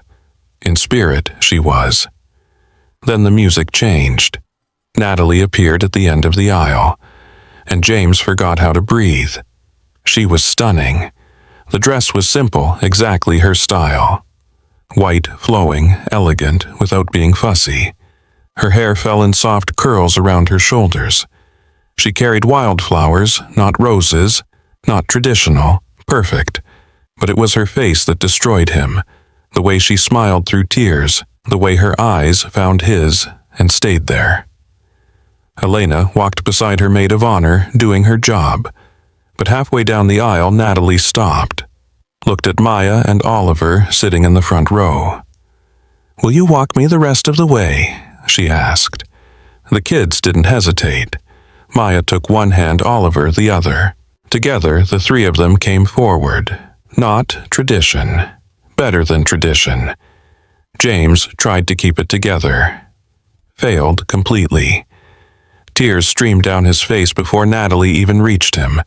"Told you," she whispered when she arrived. Ugly crying. "You're beautiful." Diane stepped forward, having gotten ordained online specifically for this. She wore her best dress and a smile that could light the whole city. "Family and friends," she began. "We're gathered here today to witness something beautiful. The joining of two people who've found their way to each other through loss and hope and the courage to try again." She paused, looked at the empty chair with Emily's photo. "We acknowledge those who can't be here with us. Emily Carter, who loved fiercely and raised two incredible children, and the parents Natalie never got to know, but who gave her life. They're here in spirit and memory, in the love that shaped these two people." Beside Emily's chair sat another empty one. No photo. Just empty space for the family Natalie had never had. Both pasts acknowledged, honored, but not defining this moment. "James and Natalie have chosen to write their own vows," Diane continued. "James, you first." He pulled a folded paper from his pocket. His hands shook slightly. "Natalie, 3 years ago, I thought my life was over, not literally, but emotionally. I was surviving, not living, going through motions, showing up for my kids, but barely present. Then you walked into a ballroom looking like you'd rather be anywhere else, and something shifted." He looked up from the paper, met her eyes. "You taught me that hearts can expand, that loving again doesn't erase the past, it honors it by choosing to keep living. You showed Maya and Oliver that it's okay to laugh again, to hope again, to let someone new in. You showed me the same thing." His voice cracked. He pushed through.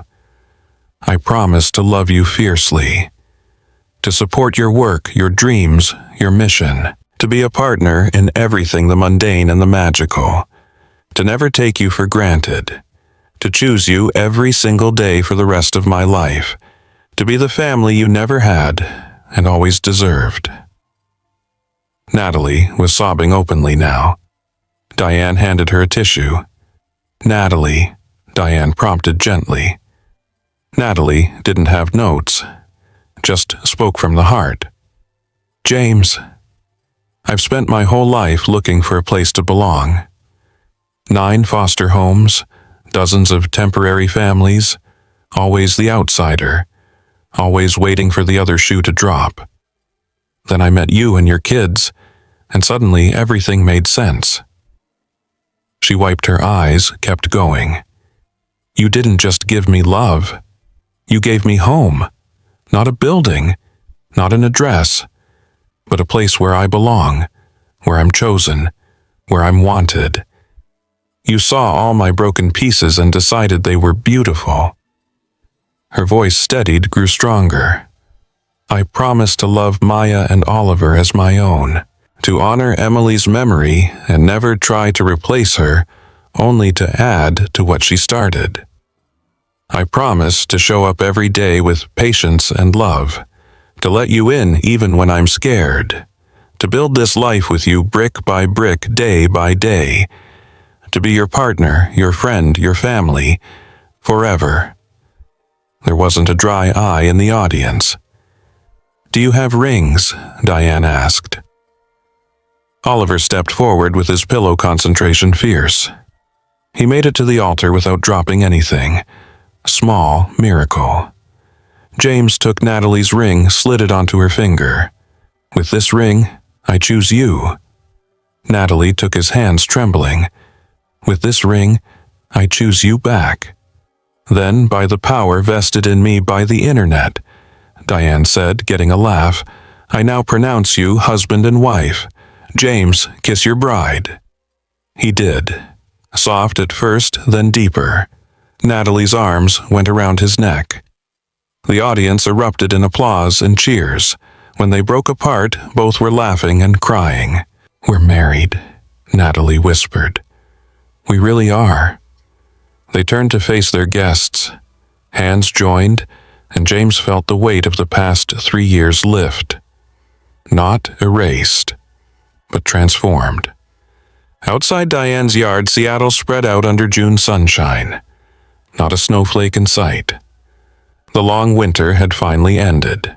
The reception flowed seamlessly from ceremony. Tables under a white tent. Flowers everywhere. Food that Diane had fussed over for weeks. James and Natalie made their rounds greeting guests, accepting congratulations, posing for photos. Marcus cornered them near the cake table. "Congratulations, you two. That was beautiful.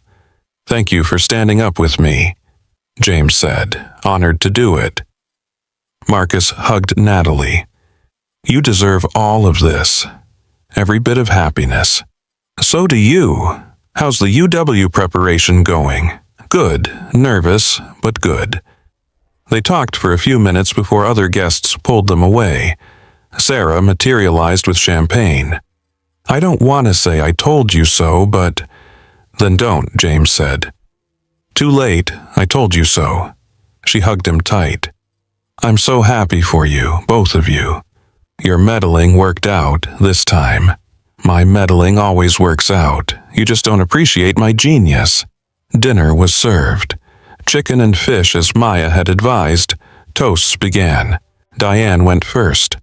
"I've known James his whole life. Watched him grow up, fall in love with Emily, become a father. Watched him shatter when she died. For 3 years I prayed he'd find his way back.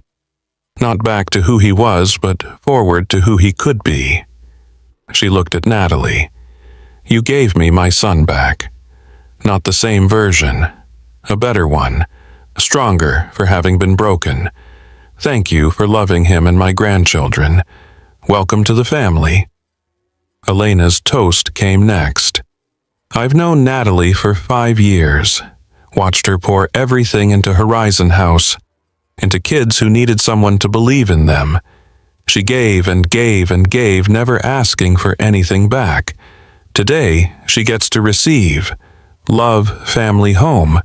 Everything she deserves and more." Marcus stood clearly uncomfortable with public speaking but determined. "Nat saved my life, literally. I was in a bad place when I came to Horizon House. Angry, closed off, convinced nobody cared. She proved me wrong. She showed up every day. Never gave up. Taught me that family is chosen." He raised his glass. "James, you got lucky. Natalie is 1 in a million. Take care of her." "I will," James promised.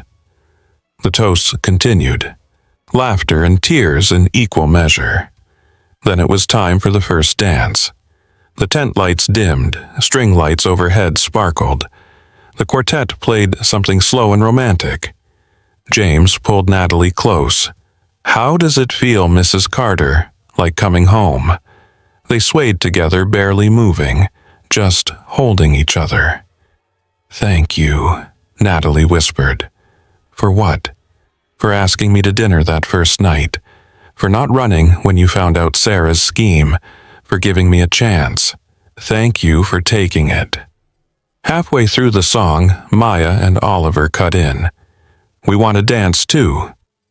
The 4 of them danced together. Oliver standing on James's shoes, Maya holding Natalie's hands. A family official now bound by choice and love. The party continued into evening. Cake cutting, garter toss, bouquet throw. All the traditions, but somehow feeling fresh. New. As the sun set and the string lights took over, James found a quiet moment with his new wife.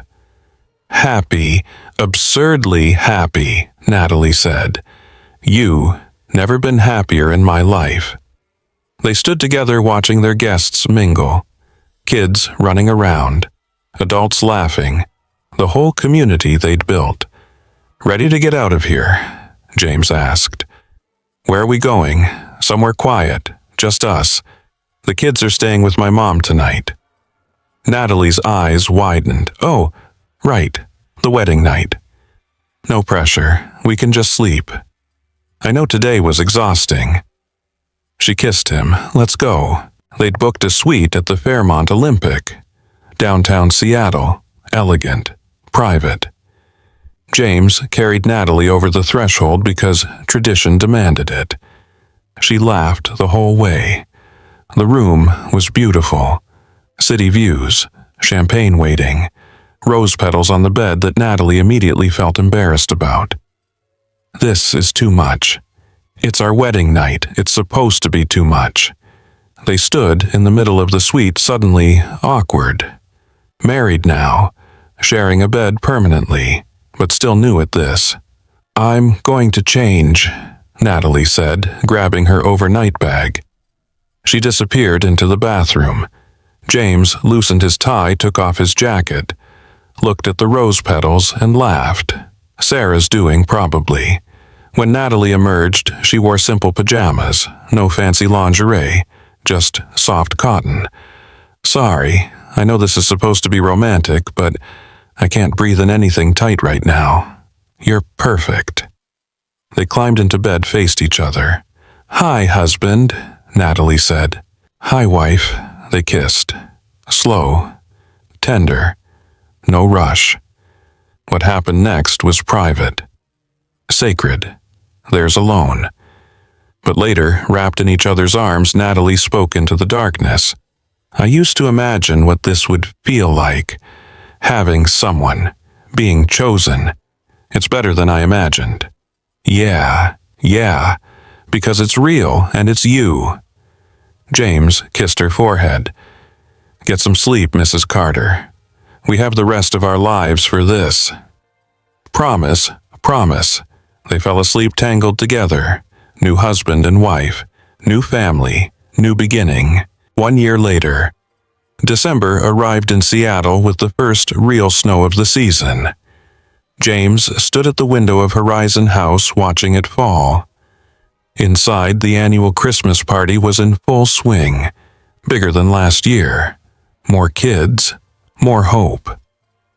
Maya, now 10, led an art therapy session in the corner, patient and focused, already following in Natalie's footsteps. Oliver, 8, was supposed to be helping Marcus teach coding basics. Instead, he was eating all the cookies and trying to sneak more when he thought nobody was watching. "I see you," Natalie called from across the room. Oliver froze, hand in the cookie jar. Literally. "Just checking the quality. Leave some for everyone else."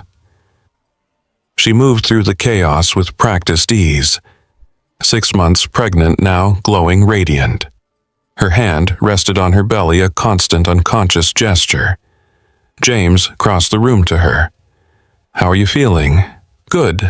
Tired, but good. You should sit down. I've been sitting all day. I need to move."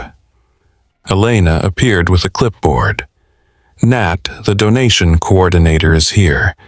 She wants to talk about the new expansion." "Expansion?" James asked. Natalie's eyes lit up. "I was going to tell you tonight. We got approved for the building next door. We can double our capacity." "That's amazing." "It is. We'll be able to serve 50 kids a day instead of 25. She talked about the plans, animated and passionate. James listened, falling in love with her all over again. This woman who'd started with nothing, who'd been given no advantages, who'd taken her pain and transformed it into purpose. She was remarkable. Marcus wandered over Oliver, trailing behind, still clutching cookies. "Yo, Mr. C, can you settle something? Oliver thinks we should teach the kids JavaScript before Python. I say Python is better for beginners." "Python," James agreed. "Easier syntax." "Hey," Marcus high-fived him. "Told you." Oliver shrugged, unbothered. "Fine, but I still think JavaScript sounds cooler." Later, when the party wound down and families started leaving, the Carters helped clean up. Their tradition now. Every Saturday at Horizon House. Maya swept. Oliver picked up trash, making a game of basketball shots into the bin. James folded tables. Natalie organized supplies despite everyone telling her to rest. "I'm pregnant, not broken," she insisted. By 6, they were home. The Laurelhurst house, warm and welcoming. Christmas tree in the corner decorated with ornaments the kids had made. On the mantel sat Emily's mug, gold seams gleaming in the fireplace light, filled with winter flowers beautiful in its brokenness. They made dinner together, spaghetti, because Oliver requested it. Simple. Perfect. At the table set for 4, soon to be 5, they ate and talked about their days. Baby Carter kicked during the coding lesson, Natalie announced. Really? Oliver's eyes went wide. Can I feel? Sure. He pressed his hand to her belly, waited, then gasped when he felt movement. Whoa, that's so weird. That's your little sister, Maya said. We don't know it's a girl yet, James reminded her. It's a girl, I know it is. They'd decided to wait, to be surprised. But Maya was probably right. She usually was. After dinner, after baths and stories, after tucking Oliver in and kissing Maya goodnight, James and Natalie had their ritual. They walked into the backyard together. Seattle skyline glittering in the distance, clear sky stars visible. Snow fell gently. Not a blizzard, just soft, peaceful flakes. You know what I was thinking about today? Natalie asked. What, that gala, how angry you were, how terrified I was, how neither of us wanted to be there. And now I'm grateful for every second, for Sarah's meddling, for your anger turning to curiosity, for both of us being brave enough to try. James pulled her close and careful of her belly. You cold, not anymore, never again. They stood together in the snow, watching their house. Through the kitchen window, the Christmas tree sparkled. The table was cleared and clean, 4 chairs filled, soon to be 5. No empty spaces, no ghosts, just a family built from choice and love and the courage to hope again. Emily would like this, James said quietly. All of it, you the kids, the baby, she'd approve. I hope so. I know so. She loved me enough to want me to keep living. This is living. Natalie tilted her face up. Snowflakes caught in her hair. I love you, James Carter. I love you, Natalie Carter. They kissed in the snow, husband and wife, parents, partners. Inside, Maya appeared at the window, watching them, smiling. She waved. They waved back. Then she disappeared, probably to tuck herself in, probably to read under the covers with a flashlight like she did every night. Their daughter, so grown up, so steady. Come on, James said. Let's get you inside before you freeze. They walked back to the house hand in hand. In the living room, Natalie paused, looked at Emily's mug on the mantel, at the gold seams that made the broken pieces beautiful. Thank you, she whispered to it, to Emily, to the past, for loving them first, for making them who they are. She placed her hand on her belly. We're going to name her Emily, if she's a girl, if that's okay with you. Silence, but a peaceful one. James came up behind her, wrapped his arms around her. She'd be honored. They stood together in the warm house, snow falling outside, family sleeping upstairs, baby growing inside Natalie. Everything they'd lost, everything they'd found, everything they'd built, not a replacement for the past, an addition to it. Love layered on love. Gold seams holding broken pieces together. Later in bed, James watched Natalie sleep. Her hand on her belly, their baby moving beneath her palm. His phone buzzed quietly. Text from Maya. Good night, Dad. Love you. Love Nat. Love baby Carter. Love our family. He typed back, love you too, sweetheart. Sleep well. Then one more text, this one to Sarah. Thank you for everything, for meddling, for not giving up on me, for bringing Natalie into our lives. You were right. I just wanted you to know that. Her response came immediately, even at 11 at night. I knew it. I'm framing this text, never letting you forget it. Love you, big brother. Proud of you. James set the phone down. Looked at Emily's photo on the nightstand. He still kept it there. Always would. We're good, he told her image. All of us. You'd be proud of Maya and Oliver. They're growing up strong, and Natalie is everything I never knew I needed. Thank you for loving me enough to let me find this again. He turned off the light, curled around Natalie, felt the baby kick against his palm. Outside, snow continued to fall on Seattle. The second winter, gentler than the first, warmer despite the cold, because he'd learned something in the year and a half since that gala. The second winter is never as cold as the first. Not when you've let love thaw the ice. Not when you've chosen to keep living. Not when you found your way home. James closed his eyes and slept. Dreamless. Peaceful. Happy. In the morning, there would be pancakes and chaos and Oliver asking when baby Carter would arrive. There would be Horizon House and coding lessons and kids who needed someone to believe in them. There would be Maya's quiet wisdom, and Natalie's fierce love, and the constant beautiful noise of family. There would be life. Full and messy and complicated and perfect. But tonight there was just this. Peace. Love. Home. Everything he'd thought he'd lost forever. Everything he'd found again by being brave enough to try. The snow fell soft against the windows. Inside, the Carter family slept, and the future stretched out before them bright with promise. The end.